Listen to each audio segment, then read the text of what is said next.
bringing you the hottest, the latest news and public affairs. Balita nga malapit sa pumuluyo, adlaw-adlaw. Daily News Central.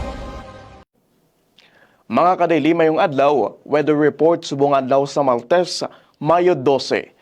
Padayon nga ginabantayan sang due west tibagasa ang duwag ka low pressure area o kun LPA. Sa sulod kag sagwa sang Philippine Area of Responsibility subong adlaw, Mayo 12 base sa 8 AM report. Suno sa bagasa mga kadayli, ang sa sulod nga low pressure area sang par mga kadayli, unlikely ini o kun hindi posible nga mangin tropical depression sa masunod nga 24 oras. Samtang ang sagwa nga low pressure area mga kadayli, unlikely man ini nga mag-develop nga mangin tropical depression sa masunod nga 24 oras. Panumdom sang pag-asa nga magpadayon kita nga mag-monitor sa ila para sa lakat sang panahon. Amoy na nga aton nga weather report subong adlaw sang Martes. Daily News Central.